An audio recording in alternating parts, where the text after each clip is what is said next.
Ravi de vous retrouver, mesdames et messieurs. Bonsoir et bienvenue dans ces flashs d'informations sur Actuel Média. Commençons ces flashs d'informations avec l'actualité nationale. Ce dimanche 25 mai 2025, le Premier ministre, le général de division Abdoulaye Maïga, a assisté à la montée des couleurs africaines à la Tour de l'Afrique à Bamako. À cette occasion, il s'est réjoui de la mobilisation des communautés africaines vivant au Mali et les remercier au nom du président de la transition, son Excellence le général d'armée Assimi Goïta.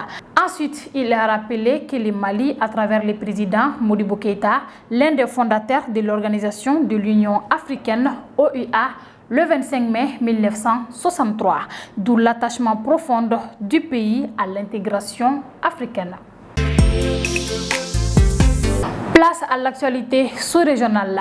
En RDC, le dimanche soir, l'ancien président de la République démocratique du Congo, Joseph Kabila, est arrivé à Goma, principale ville de l'Est de la République démocratique du Congo, contrôlée par les rebelles M23 AFC, mettant fin à ses 2 ans d'exil. Ce retour intervient 2 jours après une rare prise de parole vidéo de l'ancien chef de l'État depuis l'étranger, alimentant les spéculations sur ses intentions politiques.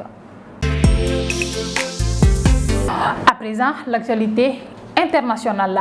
Ce dimanche 25 mai 2025, le chef de la nouvelle fondation humanitaire créée de toutes pièces et soutenue par les États-Unis pour distribuer de l'aide dans la bande de Gaza, a annoncé sa démission dans un communiqué. Selon le directeur exécutif de la fondation humanitaire de Gaza, Jack Wood, il n'était pas possible de mettre en œuvre le plan de l'organisation pour aider Gaza tout en respectant strictement les principes d'humanitaire, d'humanité, de neutralité, d'impartialité et d'indépendance.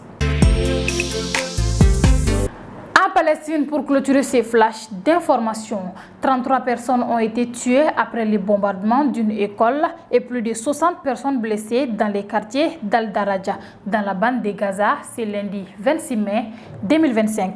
Selon la défense civile palestinienne, contrôlée par les Hamas, la plupart des victimes seraient des enfants.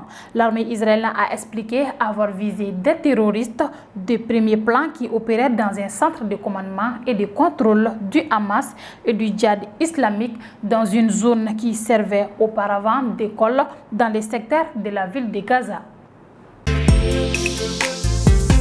Mesdames et messieurs, c'est la fin de ces flashs d'informations. Merci à vous de l'avoir suivi et très bonne suite des programmes sur Actuel Média. Ce flash vous a été présenté par l'OTS, Sistra Technologies et l'Université Bazo.